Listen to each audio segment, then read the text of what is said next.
Students, I am Renu, your science teacher from STKL DAV School Mansa.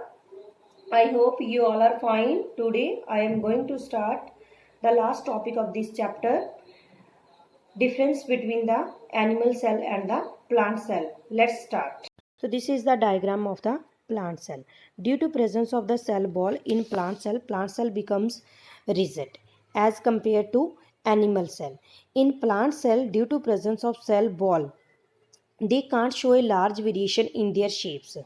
They have less flexibility as compared to the animal cell. But in case of animal cell, only cell membrane is present. So due to presence of only cell membrane, this cell show a large variation in their shapes.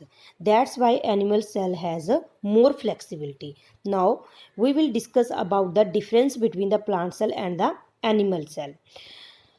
In the animal cell, cell vacuole is smaller, and in plant cell vacuole is large.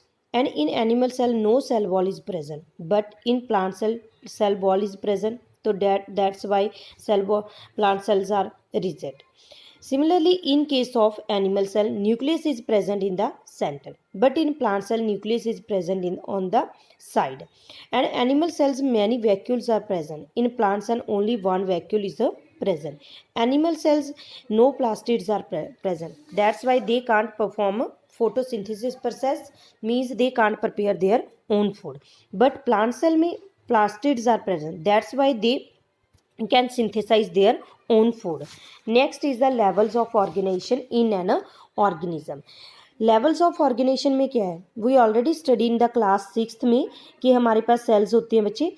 Sales join होकर क्या बनाते हैं, tissue, और tissue मिलकर क्या बनाते हैं, organ, और ऑर्गन मिलकर क्या बनाते हैं, ऑर्गन सिस्टम, ऑर्गन सिस्टम मिलकर क्या बनाते हैं, ऑर्गेनिज्म. तो this is the diagram of the levels of organization in an organism.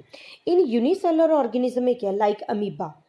In amoeba only one cell is present. It means all the functions like digestion, excretion, growth, reproduction, all these functions are performed by only one cell.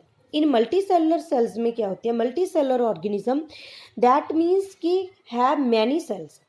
Specialized cells means each cell will perform specific function. तो एक group of cells perform a specialized function, forms a tissue. जो cells है, cells मिलकर क्या बनाएंगे, tissue, और tissue का एक क्या होगा, specific function.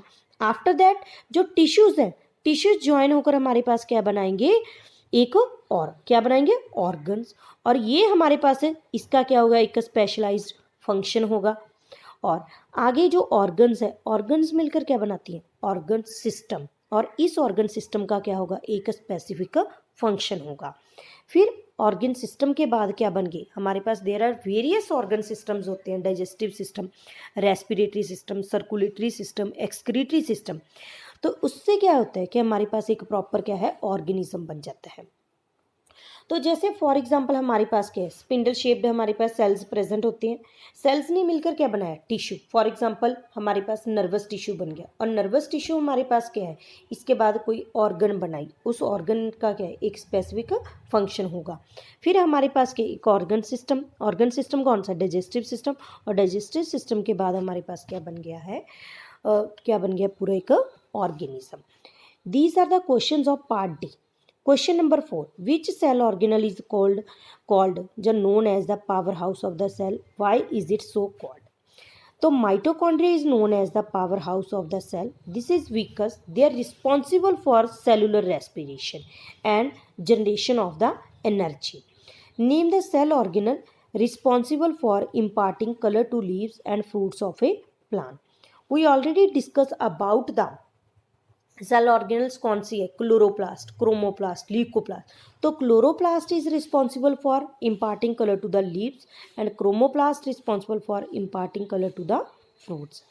What are cilia and flagella, right one similarity and dissimilarity क्या है, वी ऑलरेडी स्टडी. सिलिया और फ्लैजेला क्या है, सिलिया और फ्लैजेला हमारे पास क्या है, ये स्मॉल एक्सटेंशंस होती है.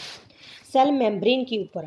और ये ऐसे हमारे पास सेल एक्सटेंशंस होती है, मतलब स्मॉल एक्सटेंशंस होती है जो किस में हेल्प करती है, लोकोमोशन में, मूवमेंट में हेल्प करती है और कलेक्शन ऑफ द फूड में। जैसे in case of unicellular organism में, यूनिसेलुलर ऑर्गेनिज्म हमारे पास क्या होती है, पैरामीशियम, जिसमें क्या होते हैं, नंबरस हमारे पास क्या होती है, सिलिया होती है, मीन्स हेयर लाइक स्ट्रक्चर्स होती है बहुत ज़्यादा। लेकिन जो हमारे पास यूग्लिना है, यूग्लिना में क्या था, एक सिंगल ही फ्लैजेला था। तो इसमें क्या है कि सिलिया क्या होती है, ज़्यादा स्मॉलर होती है एज कंपेयर टू फ्लैजेला। और अनियन पील सेल और चीक सेल्स को अगर हम ऑब्जर्व करें अंडर ए माइक्रोस्कोप तो क्या डिफरेंसेस नजर आएंगे। तो अनियन पील सेल क्या हो गया, प्लांट सेल, चीक सेल्स क्या हो गए, एनिमल सेल। तो onion peel cell plant cell में सेल्स किस में होंगे, प्रॉपर्ली रोज में अरेंज होंगे। चीक सेल में एनिमल सेल्स क्या है, रैंडमली अरेंज्ड होती हैं। और अनियन पील सेल मतलब प्लांट सेल में क्या होती है, सेल वॉल प्रेजेंट होती है। चीक सेल में सेल वॉल क्या होती है, एप्सेल।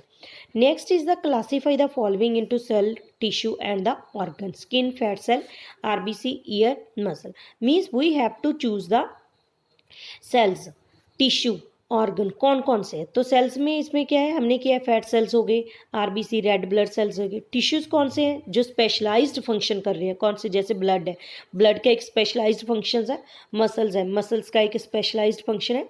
और ये टिश्यू मिलकर क्या बना रहे हैं, हमारे पास स्किन है, स्किन क्या एक ऑर्गन होगी, ईयर है। ये हमारे पास वेरियस क्या होती है, सेल ऑर्गन क्या होती है, ऑर्गन्स होती हैं जो डिफरेंट डिफरेंट क्या करती हैं, फंक्शंस करती हैं। थैंक्स।